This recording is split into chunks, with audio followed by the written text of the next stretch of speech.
Au cœur des Alpes suisses, ils randonnent entre les sommets enneigés comme de simples vacanciers.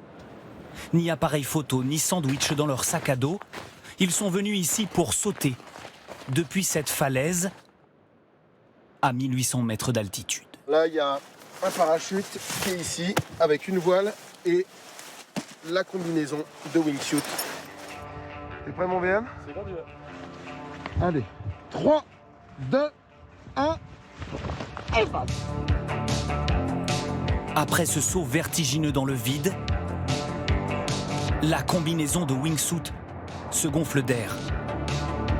Frédéric Fugin et son partenaire enchaînent les figures durant leurs 800 mètres de chute. Avant de déclencher leur parachute, le vol aura duré moins d'1 minute. Ah, trop bon, mec. Ah, c'était bon. Trop cool. Toujours un peu de plaisir. Bah tu vois, ça se voit sur mon visage, non? Non, je suis toujours en train de kiffer autant, ouais, c'est clair.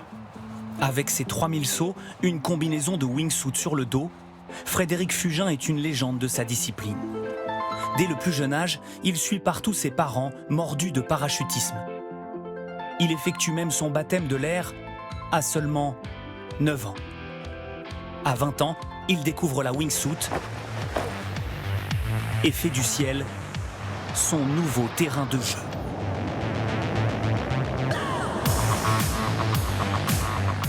Des Alpes aux pyramides de Gizeh, Frédéric Fugin dompte le vent pour nous couper le souffle. Comme lorsqu'il rentre à l'intérieur d'un avion en plein vol, à 130 km/h.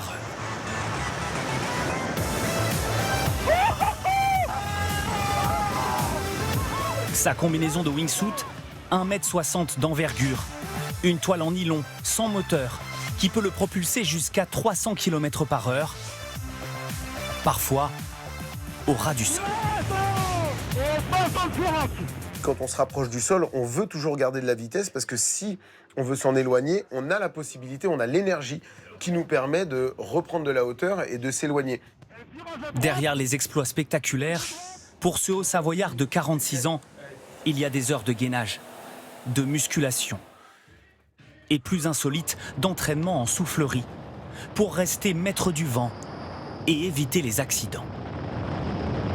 Cette passion provoque parfois des drames. Sur le casque de Frédéric Fugin, la photo de son ami Vincent Refait, disparu il y a 6 ans.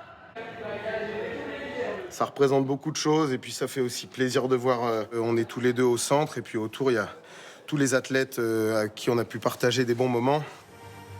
Pendant plus de 20 ans, les deux hommes ont partagé les projets les plus fous, comme ce vol en commun avec la patrouille de France. Pour cet exploit, ils volaient avec une aile motorisée. 3 ans plus tard, c'est avec ce même équipement sur le dos que Vincent Refait sera victime d'un accident mortel lors d'un entraînement. Pas un jour depuis, sans que Frédéric Fugin ne pense à lui. On est allé vraiment loin quoi, dans une amitié et dans une passion commune de voler. Donc c'est sûr qu'il est avec moi tout le temps et que ça sera comme ça jusqu'à la fin de ma vie. Les deux amis s'étaient fait une promesse. Voler toujours plus haut pour contempler le monde vu du ciel.